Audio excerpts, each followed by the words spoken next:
All right, Bulls and Bears, we are back. It is September 1st, 2024. We got a lot of financial, economic news to get caught up on. First of all, every time I wear this hat, people ask me if I'm in the military, if I was. I wasn't, but my father was.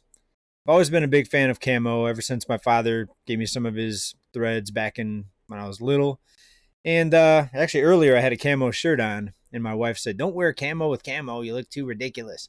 So my wife slash fashion advisor said not to wear the camo shirt. Anyways, let's go ahead and get right into it, folks. We got a lot to get caught up on. I don't think I put a video out yesterday, so welcome to September, folks.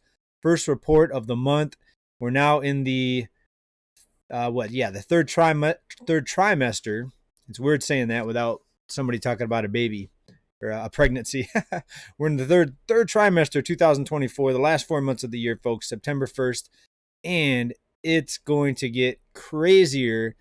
And I had said here, look out for the second half of 2024. I've been saying that I think for about a year now, and things are going to get even wilder this month. We saw what already happened. We have assassinations. We have glitches and outages happening. The biggest hack of personal data of all time, from what I read, where pretty much everybody's social security number was sold or was compromised or obtained by people that we didn't want those to get those items, right? So look out for your credit. Keep an eye on your credit. I think they're offering free credit freezes or credit monitoring or something like that if you're concerned about that. But let's go ahead and get into the economy, folks. The cost of living continues to be this illusion, this talking point that the powers that be are using. We know the central bankers, the powers that be, the puppet masters, the politicians, they're out there trying to convince everyone that what we're seeing right now is normal, that it's sustainable, that the consumer is strong and everything's fine. You know, people are confident in the economy, all that stuff, right? Well, look at this. If everybody was fine, if the consumer's resilient, why do we see record numbers of strikes happening? Here's the latest one. 10,000 U.S. hotel workers strike as contract talks break down. If everybody was doing fine, why do we see all these strikes and people demanding higher wages? Because people aren't able to get by. We have the 70%, close to 70% of people that are not able to get by. They're living off debt, living off borrowed money, going further into debt, robbing Peter to pay Paul just to get by. And this is just a symptom of this, and it's a sign or signal that things aren't really as good as we're being told, and that a lot of people are struggling. So why would these people be striking? Are they striking so they can hold up signs to tell everybody how resilient they are? We are resilient. We are resilient. No, it's about they need more money because most people are barely scraping by. So we're going to see if this whole thing doesn't fall apart in the next couple months. I still say we're going to see something big come in here and shake things up. Will it be a big act of war? Will it be an outage on a mass scale, like the entire grid goes down? Will it be there's a couple other things I was thinking of earlier. What was that? It was I think there's a very, very high probability that we're going to see news come out of massive criminality amongst some very, very well-known people, some well-known companies or groups. And I think what we're seeing as far as the price gouging, we know that some stores and businesses are being accused of price gouging, and that's kind of the scapegoat of what we're seeing from some of these politicians. That's the scapegoat to cover up for the policy failures of the quote-unquote leaders that have really led to this inflation. And it's a combination of the politicians, the bankers, pretty much intertwined at this point, both kind of teaming up together, because the politicians, they look at economic growth, or the banks loaning out money as economic growth. That way they can take credit for the gross domestic product and what they call economic growth, which is really just dead. As soon as the banks stop letting people go further into debt, then it's game over. All right, it's game over. That's the name of the game. People have to continue to go deeper in debt. Otherwise, the economy stops, quote unquote, growing, and then the veil is ripped off. The illusion is revealed. and a lot of people realize what's going on. So they can't let that happen. The banks have to keep loaning out money. That's why we see debt levels much higher now than we did even back before the financial crisis kicked off, to much worse right now. And they're holding things together with a combination of rescue programs, easy money available, credit still out there, higher credit limits than ever before. We've never seen the credit limits that we see now. Example, credit card limits have never been higher. So not only is debt higher, but people have a lot of extra credit. Sounds like a high school term, extra credit. People have a lot of available credit to still go. Not all people, like close to 1 in 5 are actually maxed out. What we're seeing is credit card companies being more lenient now and still allowing people to keep these credit lines. Back at this point in 2008, when the debt levels were this, before they got this level, they were cutting credit limits and people felt the financial pinch. At the same time, the housing market started falling apart with a lot of foreclosures. Remember that? All those things kind of came together at once and made things fall apart very, very quickly. But now we're seeing things are a lot different now. A lot different. And we're seeing all these rescue programs. Just one example, look at the debt, student loan debt. They were supposed to resume the student loans. Now we're basically pausing it again. And now we're talking about, was it 20 to 25 million people still talking about getting them student loans forgiven, right? So these are the things they're doing. We've got all the down payment assistance programs. Now we have even non-citizens getting, in some cases, hundreds of thousands of dollars to be able to buy a home. Look at this, though. Even with all the debt right now, an example of how people can still go further into debt.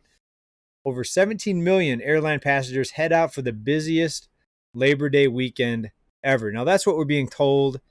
Is that just the talking point to make it look like everybody's fine, everybody has money to spend, when really it's just going further into debt for the most part? Not everybody. There's a percentage of the population, right around 30%, that actually have money in savings to spend. And they don't actually have to go further into debt to go do these things, traveling, all these extracurricular activities. Speaking of price hikes, Costco raising their prices. And from what I read here, they got 52 million members in U.S. and Canada. From what I read, it's just $5 a year. So the basic membership, I believe, is going from 60 to 65. I've got a membership. I just haven't used it in a while. I forgot what it is, but I think it's going from 60 to 65. And now that I think of it, I've got a Costco certificate from last year because you get cash back if you use the Costco card. So I think I've got like $250 in free stuff or shopping credit that I haven't used. I haven't went to Costco yet this year, and it's already September. That's crazy, right? So is my membership even worth it? I don't know. I'm starting to question that. Let's talk about the rising crime, and this is because of the debt and the dire economic situation. Out of San Francisco Gate here, it's being reported a player for the 49ers, the San Francisco 49ers, was robbed. Rookie Ricky Pearsall, he was shot during a robbery in San Francisco's Union Square. San Francisco used to be the elite city, one of the most beautiful cities in the world. And in different areas, it's still beautiful, especially on the water. But for the most part, the town has become a danger zone and kind of a cesspool, if you ask me. And even football players, they're, of course, we see all types of people involved in these things. But I thought it was an interesting story. What do you think about that? Please let me know down below. We've got the Dow Jones had closed the week out at 41,563. We said look out because they could bring this market up with the click of a mouse, folks. Even if the paycheck to paycheck situation amongst consumers gets to 80% or 90% of the population, folks, they could still keep the stock market propped up. This is not everyday people money buying the stocks. This is not your average person, your middle class person, the average working Joe or Jane. It's not your neighbor buying up these stocks. It's mostly the top 10%. Close to 90% of all stocks are owned by the top 10%. Does it mean the economy is doing good? No, usually it's just the opposite. The higher the stock market, the worse off people are, from what I've seen here. Let's talk about a little bit of relief that we're seeing here and there, and that's rents. And are they going to do a 2020 type of thing where they're going to freeze rents and nobody has to pay their rents, and then we'll see rents spike again. Well, I hope not, because that would mean there's usually some pretty big situation that came about um, to to bring those types of programs in, like a 2020 type of thing, with the sickness, with the health crisis, whatever you want to call it. And but we've got Santa Monica rents, Santa Monica here in California, a beautiful city. A lot of homeless have popped up over the past few years, but still a very pricey and expensive city. But rents down 5.7% year over year in Santa Monica. So that's a big drop. The U.S. is only down 0.7% year over year for rents, while California is only down 0.4%. So just a tiny, tiny bit of relief with the cost of housing, especially in this case rents. But Santa Monica down 5.7%. So I thought that was pretty interesting. Talking about rent prices here. More layoffs here. We've got tech layoffs surging with 27,000 layoffs and job cuts, the highest since January. And these are what they're calling a steep rise in layoffs in August, is owing to the major job cuts announced by Intel and Cisco. So those were a couple of the big players in there. There was a news story I had earlier. Wanted to bring it up here. Sorry, meant to bring this up earlier when we were talking about student loan forgiveness. We've already forgiven $167 billion worth of student loan to close to 5 million people. And they're talking about, I believe it's close to 25 million that they want to give either partial or complete student loan forgiveness for, folks. These are the types of things that have to be done when you have an economy like this with inflation, most people getting behind the wheel, getting buried behind the wheel of debt. The FDIC has a list of over 60 banks that they're calling problem banks. What I can say is, from what I've seen, if they're telling you 60 banks are in trouble, it's probably the entire banking sector. Now, what they're saying as far as the banks that are not in trouble, what I see out of this is that those banks are going to be propped up no matter what. And in fact, they're going to use a lot of the larger banks to just absorb a lot of the, quote, failed banks or smaller banks. So it's just going to be a lot of consolidation from what I can see. I don't think they're going to let people lose their deposits. There's a lot of people out there talking about get your money out of the bank because the banks are going to fail. Is it possible? Of course. But I don't think they're going to let that happen because that wouldn't be a very popular move. And of course, a lot of things they do are not popular. So maybe I'm not fearful enough of this happening, but I don't see a bank run or a bank failure so big that people lose their money. Because remember, they can just print the money or create it out of thin air to replenish people. Look what they did in 2023. I'm not making this up. This is what they did in 2023. They just got together. They created the money. They got together with the Fed, the Treasury, the FDIC. Even though FDIC did not have enough money to rescue all those depositors from a lot of those banks in 2023 that failed, they created the money out of thin air, folks. That's why I always say I fear inflation more than deflation. A lot of people will tell you the worst thing that can happen, or the best thing that can happen, depending on your perspective, is a market crash, right? People are fearing a crash. I think it's worse if it doesn't crash. A crash is actually relief. That's the cure for the illness, in my opinion.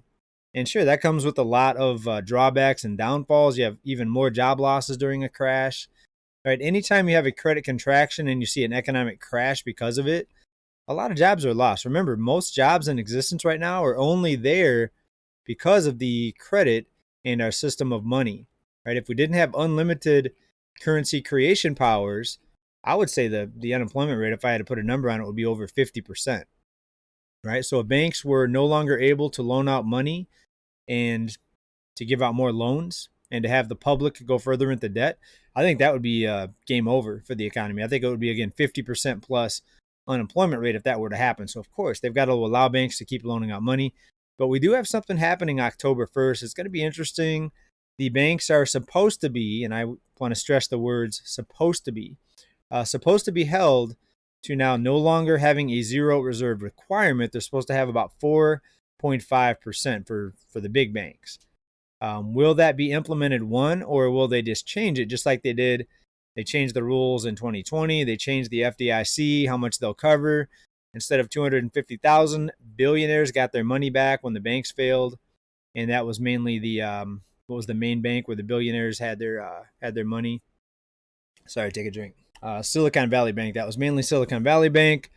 Billionaires were bailed out. Before that, though, it was supposed to be. Everybody thought for decades that the most you'd get covered for would be 250,000, the FDIC maximum. But again, they changed it at the last minute. So this October 1st thing with the banks now being held accountable for loaning out too much money or having to have at least 4.5% in deposits versus what they have loaned out. Will they just change the game or change the rules? Again, we'll have to wait and find out, but it is something to keep an eye on here. And this is just one of the recent articles here talking about it. Fed finalizes capital requirements for big banks. New requirements take effect in October. They released its final individual capital requirements. And again, we're talking about 4.5%. So still not a lot, right? Imagine if you can do that. Imagine if you had, for every $100 you had, or let's say for every $450 you had, you could loan out $10,000, right? So you can loan it out even though you don't have it. Pretty interesting, right? That's what happens. That's what happens when you have a system of money that's not backed by anything, right? So it's been like this since the 70s. 71, we came off that gold standard, but it's been much, much worse in the past few years with everything else that's been happening here. All right, a couple other things to talk about today. Fast food, another company lowering their prices. We see the dollar menu coming back to a lot of these fast food places. We see Subway lowering the price on their footlong as consumers started saying no, thank you. Tired of paying these high prices. Here's a place I haven't went to in a long time. White Castle. I haven't been there. A White Castle probably since I lived in Michigan. Yeah, so over 20 years. White Castle is the latest fast food chain to cut prices, rolling back to a point not seen since 2011. So there you go. Falling rents, falling vehicle prices, and falling prices for a lot of, or I shouldn't say a lot, for some fast food. And if I remember correctly, they had the tiny hamburgers, don't they, White Castle? Anyways, there's a bit of relief there. So for those of you saying that I'm doom and gloom, negative, never have any good news, you are wrong. Go get yourself a 2011 price White Castle. Anyways, let's go ahead and wrap it up with this here. Consumers, the resilient consumer, are tapping credit for summer splurges. Oh, that's interesting. That's how they put it out at payments over there. Tapping credit for summer splurges. Well, if the consumer's resilient, like we're being told, why do they have to tap credit? Can't they just use all that money they've got saved up if they're that resilient? Or does resilient mean they have access to credit and they can run up more debt? I think that's what resilient really means. We should probably change the definition of resilient to credit is available, or credit limits still available to run up more debt here. Consumers are leaning into, wow, these glasses. Consumers are leaning into credit for their summer splurges, spending average monthly credit card balances to new heights. Overall, credit product uptake remains stagnant, but consumers show growing interest in less conventional loan products, such as a home equity loan and debt consolidation loans, right? So it's mostly credit cards right now, folks. That's how people are getting by. We're not seeing the type of home equity line of credits taken out like we did in 2006, 7, and 8 before the bust. But it's going to get interesting, folks. I'm telling you, watch the news. I think you're going to see some surprising things come up here. I think what's already happened in the second half, July and August, now we're into September, I think that's just the tip of the iceberg. So what do you think about all this, folks? What's going to be the black swan? What's going to be the reason the plug gets pulled? Why even the billionaires in the top 10% start selling off their stocks? Or will it not be that? Will it be even worse, which is more inflation, no correction, no market crash? Markets just keep going up. The cost of living keeps going up. More rescue programs, more people scraping to get by, working second jobs, third jobs, pulling money out of their 401k. All right, folks, we're going to wrap this up. Please let me know what you think down in comments, and we'll talk to everybody very soon. As always, keep stacking. Bye for now. Peace.